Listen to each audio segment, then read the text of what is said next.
Hello दोस्तों, तो क्या हाल है आप सबके। सीजीएल 2024 का पोस्ट प्रेफरेंस फॉर्म आउट हो चुका है। 27 फरवरी शाम 5 बजे तक आप ये पोस्ट प्रेफरेंस फॉर्म फिल कर सकते हैं। इस वीडियो में हम पोस्ट प्रेफरेंस के बारे में थोड़ी बात करेंगे और मेनली हम बात करने वाले हैं मेडिकल और फिजिकल के बारे में। जो आपका सीजीएल की जो भी पोस्ट है जिनमें मेडिकल और फिजिकल होता है उसे जानना बहुत ही ज़्यादा इंपॉर्टेंट है। अगर आप बिगिनर हैं, पोस्ट प्रेफरेंस फॉर्म डाल रहे हैं, तो कोई भी ऐसी पोस्ट ना भरें जिसके लिए आप एलिजिबल नहीं है, वरना आपकी जो 1 साल की पूरी मेहनत है वो बिल्कुल खराब हो जाएगी। तो ये देखिए, ये मैं अपने ऑफिस से लेकर आया हूँ। ऑफिस से आपको ऑफिशियली जब आप सेलेक्ट हो जाते हैं, सेलेक्ट होने के बाद जब आपको मेडिकल फिजिकल के लिए कॉल लेटर आता है, उसमें आपको ये सेंड किया जाता है सीबीआईसी ऑफिस के द्वारा। अगर आप एग्जामिनर, प्रिवेंटिव और सेंट्रल एक्साइज जीएसटी में सेलेक्ट होते हो तो ये फॉर्म आपको ऑफिस देता है कि ये सारे चेकअप आपको अपने डिस्ट्रिक्ट हॉस्पिटल से करवा के लाने हैं, वरना जो हॉस्पिटल सीबीआईसी हेडक्वार्टर से अलॉट होता है वहां से मेडिकल करवा के आओ। ठीक है, जैसे मैंने आपको पहले बताया था, दिल्ली और मुंबई में अगर आप प्रिवेंटिव एग्जामिनर या सेंट्रल एक्साइज जीएसटी में सेलेक्ट होते हो, मुंबई में आपका एग्जामिनर प्रिवेंटिव होता है, दिल्ली में आपका सेंट्रल एक्साइज का जीएसटी भी होता है, तो आपको ये गवर्नमेंट हॉस्पिटल से मेडिकल करवाते हैं। ठीक है, वरना बाकी सभी जगह क्या होता है, जीएसटी प्रिवेंटिव एग्जामिनर वाले बोलते हैं कि अपने डिस्ट्रिक्ट हॉस्पिटल से, जो आपके घर के आसपास डिस्ट्रिक्ट हॉस्पिटल हो, वहां से मेडिकल करवा के आओ। वहां से जो सीएमओ होता है उसके साइन करवा के लाओ। यहाँ पे लिखा हुआ सिविल सर्जन या सीएमओ को साइन करवा के ये मेडिकल रिपोर्ट फिल करवा के लाओ, ये सारे चेकअप करवा के लाओ। ठीक है, तो क्या क्या चेकअप्स होते हैं और कौन कौन सी पोस्ट में चेकअप होते हैं, ये जानना बहुत इंपॉर्टेंट है। कोई भी ऐसी गलत पोस्ट मत भरना जिसके लिए आप एलिजिबल नहीं हो। तो क्या क्या फिजिकल और मेडिकल टेस्ट होते हैं, इसको डिटेल में हम समझेंगे। 3 तो पोस्ट ये है जिनमें मेडिकल फिजिकल टेस्ट होना है। इसके अलावा inspector, sub inspector in CBN, central bureau of narcotics, यहां पर आपका मेडिकल फिजिकल होना है। साथ में नेक्स्ट पोस्ट है CBI, central bureau of investigation में सब इंस्पेक्टर की पोस्ट है, यहां पर आपका मेडिकल फिजिकल होना है। साथ में नार्कोटिक्स कंट्रोल ब्यूरो में जो सब इंस्पेक्टर है और जूनियर इंटेलिजेंस ऑफिसर है, अगर ये वाली पोस्ट भी आप फिलअप कर रहे हो तो इसमें भी आपका मेडिकल फिजिकल होगा। एसआई एंड एनआईए इसमें भी होगा। तो गिन लीजिए आप, 2 3 4 के बाद आपकी 5 6 7 8 9, कुल 9 पोस्ट ऐसी हैं जिनमें आपका मेडिकल और फिजिकल का प्रोसेस होगा। तो इन पोस्टों को भरने से पहले आप देख लीजिएगा मेडिकली और फिजिकली फिट है नहीं। इसको मैं एक बार समझ लेते हैं। वीडियो में आगे बढ़ने से पहले एक बार मैं आपको एसएससी की प्रीवियस ईयर क्वेश्चन की बुक के बारे में बताना चाहूंगा, जो कि किरण पब्लिकेशन की तरफ से आती है। मैक्सिमम टॉपर्स जो हैं और जो भी लोग एसएससी की तैयारी करते हैं, ज्यादातर लोग इस बुक को यूज करते हैं और किरण पब्लिकेशन के बारे में आप सब लोग जानते भी होंगे। इस बुक को लेने का फायदा यह है कि इसमें चैप्टर वाइज और टाइप वाइज आपको एसएससी के सभी प्रीवियस ईयर क्वेश्चन मिल जाएंगे और आप सभी को बताने की जरूरत नहीं है कि प्रीवियस ईयर क्वेश्चन की कितनी ज्यादा इंपॉर्टेंस एसएससी के एग्जाम में रहती है। लगभग 90% पेपर बार बार प्रीवियस ईयर क्वेश्चन से ही आता है। इसमें आपको सबसे पहला बेनिफिट ये है कि टाइप वाइज क्वेश्चन मिल जाएंगे। एक चैप्टर से, जैसे एवरेज चैप्टर है, उससे जितने भी टाइप के क्वेश्चन बनते हैं एसएससी ने आज तक पूछे हैं, वो सभी इन्होंने टाइप वाइज अलग अलग कर रखे हैं। और अगर आप समझना चाहते हैं, चाहे बिगिनर लेवल पे हैं चाहे एडवांस लेवल पे हैं, तो आपको यहाँ पे एक नया अपडेट दिया है कि सॉल्यूशन आपको 2 या 3 मिलेंगे। जैसे कि एक सॉल्यूशन ये दे रखा है, इसका अल्टरनेटिव सॉल्यूशन, मतलब एक आसान तरीका, चाहे वो वैल्यू पुटिंग मेथड हो, डिजिटल सम हो, रेशियो वाला मेथड हो, तो जो शॉर्ट ट्रिक्स होती हैं वो भी यहाँ पे इस बार अच्छे समझा रखी है। तो ये अपडेटेड वर्जन है, इसमें आपको 2 3 तरीके के सॉल्यूशन मिल जाएंगे। जैसे हर क्वेश्चन के नीचे आपको अल्टरनेटिव सॉल्यूशन, जो कि फास्ट अप्रोच है, वो दे रखी है। साथ में उन्होंने एआई इनेबल्ड बुक भी ऐड करा है। साथ में टेस्ट सीरीज इस बुक पे बेस्ड, वो फ्री आपको मिलेगी, आप इसको स्क्रैच करेंगे, बाकी पूरा प्रोसेस यहाँ बता रखा है। आपको एआई इनेबल्ड बुक और टेस्ट सीरीज भी मिल जाएगी। काफी अच्छी बुक है, काफी सारे लोग यूज करते हैं, मैंने पर्सनली यूज करी है, कई बार मैंने आपको बताया भी है। तो इस बुक को आप परचेज कर सकते हैं प्रीवियस क्वेश्चन की प्रैक्टिस के लिए। लिंक आपको डिस्क्रिप्शन बॉक्स में मिल जाएगा। सबसे पहले हम स्टार्ट करेंगे सेंट्रल एक्साइज प्रिवेंटिव एग्जामिनर से। इसमें आपकी हाइट 157.5 मेल के लिए मांगी गई है और फीमेल के लिए हाइट मांगी गई है 152 सेंटीमीटर। ठीक है, अगर आपकी एग्जैक्ट हाइट भी है, सेम इतनी है, तो भी आप एलिजिबल नहीं हो, क्योंकि जो लोग चेकअप करते हैं वो हमारी तरह इंस्पेक्टर ही होंगे जो आप बनने वाले हो। ठीक है, 2022-2021 बैच से सेलेक्ट होंगे, वो उस ऑफिस में काम कर रहे हो, वही लोग हाइट चेक करेंगे। तो कोई भी ऐसी दिक्कत नहीं आएगी, अपने भाई यार दोस्त जैसे होंगे वो लोग। तो अगर आपकी एकदम एग्जैक्ट हाइट भी है, 0.5 सेंटीमीटर का इधर उधर भी हो रहा है, तो वो लोग कर देते हैं। ठीक है, वो लोग एडजस्ट कर लेते हैं। यहाँ पे चेन्नई में जब मैंने करवाया था तो इजीली वो लोग मैनेज कर दे रहे थे, लेकिन ये नहीं 1 सेंटीमीटर 2 सेंटीमीटर आपकी कम है। अगर आपकी एग्जैक्ट आ रही है और आपको डर है कि वहां पे गलत तो नहीं नापेंगे, तो ऐसा कुछ नहीं होगा। ठीक है, सेम गर्ल्स और बॉयज के लिए हाइट का पेरीमीटर आपको यहाँ पे दिख रहा होगा। नेक्स्ट है चेस्ट, ये बॉयज के लिए सिर्फ चेस्ट वहां पे 81 सेंटीमीटर, ये आफ्टर एक्सपेंशन है, मतलब पहले 76 होनी चाहिए और एक्सपेंशन के बाद 81 सेंटीमीटर होनी चाहिए। कई सारे ऐसे लोग थे जिनकी 5 सेंटीमीटर एक्सपेंड नहीं हो पा रही थी, तो वहां पे कुछ भी नहीं करा था। ठीक है, उनको बहुत ज्यादा प्यार समझा रहे थे, करो करो करो, ऐसे कर लो ऐसे कर लो, कैसे ना कैसे करके वो लोग करवाई दे रहे थे। इसमें कोई रिजेक्ट नहीं होता इस चीज में। ठीक है, हाइट में रिजेक्ट होने के चांस है अगर आपकी हाइट बहुत कम है, चेस्ट में कोई रिजेक्ट नहीं होता। ठीक है, साथ में देखिए वेट, फीमेल्स के लिए वेट है मिनिमम 48 किलोग्राम होना चाहिए, मेल्स के लिए वेट का क्राइटेरिया यहाँ पे नहीं दिया, लेकिन वेट में है ना, मैंने एयरफोर्स का मेडिकल भी कराया है, तो वेट में बहुत ज़्यादा लीनियंट होते हैं लोग। अगर आपका वेट अच्छा भी नहीं होगा ना, वेट मान लो आपका 40 किलो निकला, तो बोलेंगे अच्छे से खाओ पियो, जब ज्वाइन करना तो अच्छे से वेट करके आ जाना, दोबारा कभी चेक नहीं होगा, लेकिन बस बोल देंगे।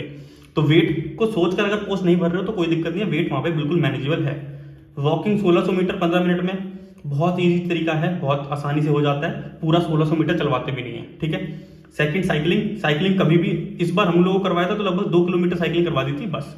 साइकिलिंग के लिए क्या है, साइकिल ये लोग खुद ही देते हैं, बढ़िया साइकिलें होती है, ये नहीं कि एकदम देसी साइकिल एटलस वाले पकड़ा देंगे, ढंग की साइकिल आपको मिलती है, तो कोई यहाँ पे दिक्कत नहीं आएगी।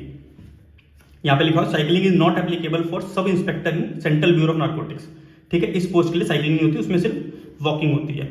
नेक्स्ट आगे फीमेल्स के लिए खाली 1 किलोमीटर वॉकिंग है और 3 किलोमीटर की साइकिलिंग है। साइकिलिंग और वॉकिंग का प्रोसेस बता दिया, काफी इजी रहता है, ठीक है। इतना ही बस प्रोसेस है। आपका जो हाइट, चेस्ट, वेट ये नपेगा, साथ में वॉकिंग और साइकिलिंग आपको करनी होगी। इसके अलावा कुछ भी इन तीनों पोस्टों में नहीं होता है, ठीक है। इसके अलावा मेडिकल टेस्ट होता है, ये पूरा फिजिकल टेस्ट था। नेक्स्ट हम बात करें SI इन CBI, यहां पर आपका मेंस की हाइट 165 सेंटीमीटर है, यहां पर आपकी एग्जैक्ट होगी। थोड़ा मैंने सुना है, मेरे एक दोस्त थे जो भी चेन्नई में इंस्पेक्टर की पोस्ट पे काम कर रहे हैं, वो पहले CBI में SI थे, वर्कलोड ज्यादा है इस पे, तो इस चक्कर में उन्होंने छोड़ दी थी ये पोस्ट। जो हाइट वगैरह चेक होती है, थोड़ा ढंग से चेक होती है, ये नहीं कि आपको लीनियंट ऐसा कर दिया, ठीक है। 165 एग्जैक्ट हो तभी भरना, थोड़ी सी भी कम है तो मत भरना, रिस्क मत लेना यहाँ पे, ठीक है। वुमेन्स के लिए 150 सेंटीमीटर है। हाइट रिलैक्सेबल किसके लिए, हील्स मैन और ट्राइबल्स हैं जो ST ग्रुप से कुछ उन्होंने नोटिफाई कर रखा होगा, उनके लिए 5 सेंटीमीटर का रिलैक्सेशन भी है। चेस्ट 76 सेंटीमीटर विद एक्सपेंशन, मतलब चेस्ट इसमें कम भी चल जाएगी। एक्सपेंड करने के बाद 76 सेंटीमीटर होनी चाहिए, बिना एक्सपेंड के कितनी होनी चाहिए, 71 सेंटीमीटर। इस लाइन का मतलब ये है, जैसे GST में क्या था, 76 होनी चाहिए और एक्सपेंड के बाद 81 होनी चाहिए, ठीक है। विजन आपको बता रखा है इसमें, आई साइट विद और without glass. Distance vision 6x6 in 1, 6x9 in other, ठीक है। तो मतलब ये है कि चश्मा अलाउड है। सेम यही चीज आपको बोलूंगा, GST, प्रिवेंटिव और एग्जामिनर में भी चश्मा आपका अलाउड है। आपके अगर -2 नंबर भी है, ठीक है, अगर -3 नंबर भी है तो चल जाएगा। बस क्या होना चाहिए, जब आप चश्मा लगा लें, चश्मा लगाने के बाद आपकी राइट आई 6x6 हो जानी चाहिए, चाहे कितने भी नंबर हो आपका, बस राइट आई से 6x6 चश्मा लगाने के बाद हो जाए। और लेफ्ट आई से ये लिमिट कितनी हो जाती है, 6x9 तक चल जाएगा। इसके अलावा इधर उधर है तो भाई देख के भरना, ये वाली पोस्ट मत भरना। हाँ, हालांकि मैं आपको प्रिवेंटिव, एग्जामिनर और GST के लिए एक चीज सलाह दे सकता हूँ, जो मैंने देखा है अपने आसपास, कि अगर आप इनको मुंबई में प्रेफर कर रहे हो, दिल्ली में प्रेफर कर रहे हो, तो एकदम आप जो भी नोटिफिकेशन में लिखा है 6x6 right I, 6x9 left आई, उस हिसाब से भरना। लेकिन अगर आप चेन्नई, बैंगलोर, कोलकाता जोन वगैरह कर रहे हो, वहाँ पे अपने डिस्ट्रिक्ट हॉस्पिटल से करवा के ले जाना मेडिकल, तो वहाँ पे थोड़ा बहुत भी ऊपर नीचे होगा। मैं सलाह दे रहा हूँ, ठीक है, कोई वो नहीं है रिस्क, मेरे चक्कर में रिस्क मत लेना, मैं बता रहा हूँ जो मैंने महसूस किया, जो मैंने देखा है अपने आसपास, कि थोड़ा बहुत ऊपर नीचे भी हो जाता है, तो आप अपने डिस्ट्रिक्ट हॉस्पिटल से करवा सकते हो, ठीक है। दोबारा कभी भी वो चेक नहीं करेंगे क्या आई नंबर है, क्या आई नंबर नहीं है, बोल देना बाद में बढ़ गया, ठीक है। कभी होता भी नहीं, वैसे मैं ही 2 साल हो गया जॉब करते करते, तो कभी किसी का क्रॉस चेक नहीं हुआ। तो ऐसे लोग होंगे जिनकी 6x9 होगी राइट आई। तो मैं किसी को गलत काम की सलाह नहीं दे रहा हूँ, मैं बस बता रहा हूँ कि जहाँ पे डिस्ट्रिक्ट हॉस्पिटल होता है वहाँ पे थोड़ी बहुत चीजें ऊपर नीचे होंगी तो वो चल जाएंगी, लेकिन ये नहीं कि बिल्कुल ही उल्लू बना रहे हो आप दूसरे को, तो दिक्कत होगी आपके लिए। तो थोड़ा रिस्क भी अपने हिसाब से सोच समझ के लेना है आपको। नेक्स्ट NIA का सब इंस्पेक्टर होगा, उसके लिए हाइट मेंस के लिए, वुमेन्स के लिए यहाँ पे लिखी हुई है, चेस्ट 76 सेंटीमीटर विद एक्सपेंशन, और आई साइट सब में जितनी भी फिजिकल और मेडिकल वाली जॉब्स हैं, 9 पोस्ट मैंने आपको बताई, सबके लिए 6x6 right I, 6x9 left आई। ये किसके बाद है, चश्मा लगाने के बाद है। चश्मा लगाने के बाद ऐसा हो जाना चाहिए। ये मुझे मैसेज मत करना कि मेरा इतना नंबर है, ये मत करो मैसेज, सीधा आप देखो ना जाकर मेडिकल शॉप में जाके कि आपका 6x6 6x9 आ रहा है नहीं आ रहा, जाओ ऑप्टिशियन के पास, उसे चेक करो, मुझे कैसे पता चलेगा आपका नंबर कितना हो रहा है, ठीक है। नेक्स्ट है sub inspector junior intelligence officer narcotics control bureau में। यहाँ पे आपकी मेंस और वुमेन्स की हाइट दे रखी है 165 और 152 रिस्पेक्टिवली, ठीक है। हाइट रिलैक्सेशन किन किन के लिए है यहाँ पे आप देख सकते हो, सबके बारे में लिखा हूँ, ट्राइबल्स के बारे में बता रखा है, जो ट्राइब्स 5 सेंटीमीटर के एज रिलैक्सेशन के लिए लाइबल है, ठीक है। नेक्स्ट इसी के बारे में आगे दिया हुआ है, ये कौन सी पोस्ट थी, sub inspector in NCB ministry of home affairs. यहाँ पे 76 सेंटीमीटर चेस्ट और विजन के बारे में जानकारी दी हुई है। तो यहाँ पे मैंने आपको कुल 9 पोस्ट बताई, जिनमें आपका फिजिकल टेस्ट होगा और मेडिकल टेस्ट अच्छे से होगा, ठीक है। मेनली आपको ध्यान रखना है आपकी हाइट सही हो और आपका जो लेफ्ट और राइट आई वाला कॉन्सेप्ट है वो सही बैठ रहा हो, तभी पोस्ट फिल करना। वरना रिस्क मत लेना। थोड़ी बहुत चेस्ट का भी ये लोग माफ कर देंगे, आपका वेट का भी आप लोग को माफ कर देंगे, लेकिन आई और हाइट में आपको दिक्कत होगी तो परेशानी हो सकती है, आपका 1 साल और हो सकता है, उसको समझने की जरूरत है। ठीक है, नेक्स्ट है, ये मैंने आपके इन 3 पोस्टों के लिए जो मैं कर सकता था अपने हिसाब से, अपने ऑफिस से मैं परफॉर्मा लेके आऊँ। इस साल भी यही परफॉर्मा आपको मिलेगा, चेन्नई से तो 100% यही परफॉर्मा आपके साथ आने वाला है। इसमें क्या क्या पूछ रखा है इन लोगों ने, आपको दिख रहा होगा। ये पीडीएफ मैं अपने टेलीग्राम चैनल ज्ञान लर्नर्स में डाल दूंगा, वहां पे जाके देख लेना, क्योंकि ये टेस्ट आपसे करवाएंगे। यहाँ पे एक लाइन बहुत इंपॉर्टेंट है, defects in colour vision is not suitable for the post of inspector in GST in CBIC. ठीक है, ये जीएसटी इंस्पेक्टर का परफॉर्मा है। तो यहाँ पे कलर ब्लाइंडनेस के लिए उन्होंने स्पेशल नोट डाल रखा है। तो कलर ब्लाइंडनेस तो भाई बहुत ज्यादा मैंडेटरी टेस्ट है, अलग से मेंशन भी कर रखा है। तो कलर विजन आपका सही नहीं है तो इस पोस्ट को फिलअप करने से पहले 10 बारी सोच लेना। ठीक है, अगर थोड़ा बहुत कलर ब्लाइंडनेस है, एक आधी प्लेट सही नहीं दिखती, मैं बता देता हूँ, इशियारा बुक आती है, ऑल इंडिया सिर्फ यही बुक यूज होती है, 21 प्लेट इसमें शायद होती है, कंफर्म मुझे याद नहीं आ रहा, मैंने कई बार पढ़ी है बुक। इसी बुक से चाहे एयरफोर्स हो, चाहे आर्मी हो, चाहे आपका एलडीसी की पोस्ट एडीएम भरी थी मैंने मेडिकल दिया, रेलवे एनटीपीसी का, सब में सेम बुक यूज होती है।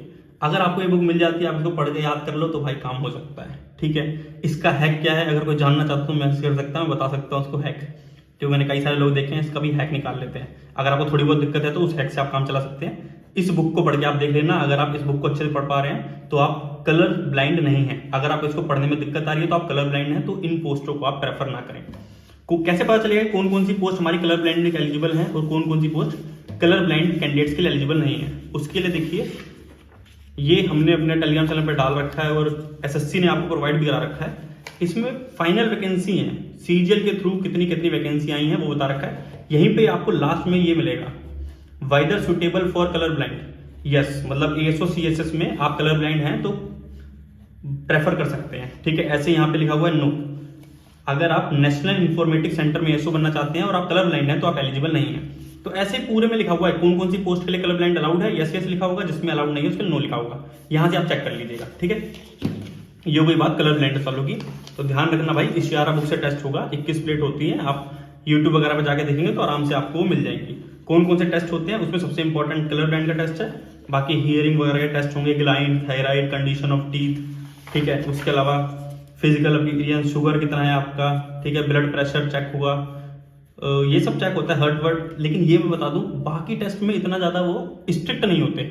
अगर यहाँ पे आपको थोड़ी बहुत दिक्कत भी, ब्लड प्रेशर की दिक्कत है मान लो, है ना, या फिर कोई और दिक्कत है, लोकोमीटर सिस्टम कुछ भी दिक्कत है, तो उसके लिए वो इतना परेशान नहीं करेंगे आपको रिजेक्ट भी नहीं करेंगे। लेकिन आई साइड में आपकी दिक्कत है, कलर ब्लाइंड है और उन्हें पता लग गया तो 100% रिजेक्ट कर देंगे, और हाइट में ज्यादा डिफरेंस है तो रिजेक्ट कर देंगे। ठीक है, बाकी कुछ प्रॉब्लम ऐसा नहीं करेंगे। लास्ट ये पेज आता है, इसमें थोड़ा बता रखा है, फिट है तो बताओ, अनफिट है तो क्यों अनफिट है, टेम्पररी अनफिट है तो क्यों टेम्पररी अनफिट है। यहाँ पे जो बंदा कर रहा है सिविल सर्जन, उसके सिग्नेचर और स्टैंप लगेगी। ठीक है, ये पूरा मेडिकल चेकअप आपका होता है इन 3 पोस्टों के लिए। ठीक है, इससे ज़्यादा डिटेल मुझे नहीं लगता कहीं पे यूट्यूब पे हमको मिलेगा। चेस्ट एक्सरे वगैरह भी करवाते हैं। ठीक है, ये पूरा परफॉर्मा था। नेक्स्ट, हमने मेडिकल फिजिकल के बारे में तो बात कर ली, अब हम एक चीज़ और समझ लेते हैं। हाँ, तो जब भी आप पोस्ट भरें तो पहले तो आपको क्या चेक करना है पोस्ट भरते टाइम, कि मैं मेडिकली और फिजिकली उस पोस्ट के लिए एलिजिबल हूं या नहीं हूं। ठीक है, अगर आप एलिजिबल नहीं है उस पोस्ट के लिए तो कोशिश करें आप उसे ना भरें। ठीक है, वरना आपकी लाइफ के साथ ये रिस्क हो जाएगा बहुत बड़ा, क्योंकि बहुत सारी ऐसी पोस्ट है, मैंने सिर्फ 9 पोस्ट आपको बताई जिनमें मेडिकल फिजिकल अलाउड है, बाकी सब में तो मेडिकल फिजिकल की जरूरत नहीं है, वो पोस्ट भरें। ठीक है, नेक्स्ट है, देखिए, पोस्ट भरने से पहले इसका भी ध्यान रखना कि सीपीटी पोस्ट के लिए आप एलिजिबल हैं या फिर डीएसटी पोस्ट के लिए एलिजिबल है। अगर आप सीपीटी पोस्ट के लिए एलिजिबल नहीं है तो सीपीटी पोस्ट तो भरें, उसके बाद डीएसटी पोस्ट भी भरें। ठीक है, सीपीटी पोस्ट कौन कौन सी है वो आपको लिस्ट मिल रही होगी, यहाँ पे 10-12 पोस्ट है, वो सीपीटी वाली है। सीपीटी मतलब है कंप्यूटर में आपके ज्यादा नंबर आ रखे हो, कंप्यूटर में इतने नंबर आ रहे हैं मिनिमम आपके कैटेगरी वाइज, तो आप सीपीटी वाली जो 10-12 पोस्ट है उनके लिए एलिजिबल हैं, वरना नहीं है। वरना डीएसटी और जो डीएसटी के बिना वाली पोस्ट है उनके लिए एलिजिबल है। डीएसटी के लिए कट ऑफ कुछ ऐसी है, और डीएसटी वाली पोस्ट की कट ऑफ और दूसरी जो बची हुई पोस्ट है जितनी भी है उन सबकी कट ऑफ सेम है, इतने इतने मार्क्स मिनिमम आपको कंप्यूटर में लाने पड़ेंगे एक जॉब एसएससी सीजीएल के थ्रू सिक्योर करने के लिए। ठीक है, तो ये था पूरा। आई होप मैंने अपनी तरफ से पूरा बता दिया होगा। मैं बताना तो आपको इसके बाद ये भी चाहता हूँ कि कौन कौन सी पोस्ट कैसे भरनी है, क्योंकि मैंने उसके लिए बहुत सारा डाटा तैयार करा है। एक अपडेट बता देता हूँ मैं आपको। देखिए, ये पोस्ट प्रेफरेंस फॉर्म है, अभी जो पोस्ट प्रेफरेंस फॉर्म आ रखा था वहां पर ये 29 और 30 नंबर, ये B34 कोड सीबीसी का एएसओ और सीबीएन के इंस्पेक्टर के लिए सेम पोस्ट कोड यूज कर रखा था एसएससी ने, जो ही गलत था। अब इसको एसएससी ने करेक्ट कर दिया है, उन्होंने कोई नोटिफिकेशन नहीं निकाला है, लेकिन आप जब एसएससी की वेबसाइट पे जाके पोस्ट प्रेफरेंस भरोगे तो आपको दिख जाएगा B34 पोस्ट कोड अब उन्होंने सीबीसी के लिए कर दिया है, और इंस्पेक्टर सीबीएन के लिए उन्होंने B45 नंबर पोस्ट कोड कर दिया है। इसका अपडेटेड पीडीएफ मैंने बना के अपने टेलीग्राम चैनल पे शेयर कर दिया, ज्ञान लर्नर्स पे, आपको दिख रहा होगा चैनल का नाम ऊपर, उस पे जाके आप चेक कर लेना क्या क्या नए पोस्ट कोड हो गए हैं। तो अभी तक आपने नहीं भरा प्रेफरेंस तो एक बार भर दो, और मुझे ज्ञान लर्नर टेलीग्राम चैनल है, वहाँ पे मेरे अकाउंट का लिंक मिल जाएगा आपको, वहाँ पे मुझे सेंड कर दो अपना पोस्ट प्रेफरेंस, मैं देख लूंगा। कुछ भी चेंज करना है, आपको कुछ डाउट है तो वहाँ पे मुझसे पूछ लेना, या फिर कमेंट सेक्शन में भी आप मुझसे पूछ सकते हो। बाकी अगर आप भर चुके हो एक बार तो अपडेट कर दो जाके, पोस्ट कोड चेंज हुआ है तो काफी सारी पोस्ट इधर उधर हुई होंगी, तो एक बार क्रॉस वेरीफाई करके आप कर दो, ठीक है। वैसे पोस्ट चेंज नहीं होगी क्योंकि यहाँ पे आप देखिए B44 का B45 नंबर है नहीं, उसी की जगह इसी को डाल दिया गया, लेकिन एक बार फिर भी क्रॉस चेक कर लो कि आपने जो भरा है वो सही भरा है नहीं भरा, ठीक है। इसके अलावा देखिए मैंने यहाँ पे आपके लिए पोस्टें तैयार करी हैं, ठीक है। इसके लिए एक नेक्स्ट वीडियो लाऊंगा क्योंकि ये और ज़्यादा डिटेल वाला टॉपिक है। इसमें मुझे आपको ये बताना है कि कितने कितने मार्क्स पे आप कौन सी पोस्ट प्रेफर करें, अगर आप दिल्ली रहना चाहते हैं, बाहर रहना चाहते हैं, उस हिसाब से कौन सी पोस्ट प्रेफर करें। तो ये वीडियो आज शाम को या कल सुबह 9 बजे तक मैं आपको दे दूंगा, ठीक है। आज की वीडियो को इतना ही, मिलते हैं नेक्स्ट वीडियो में।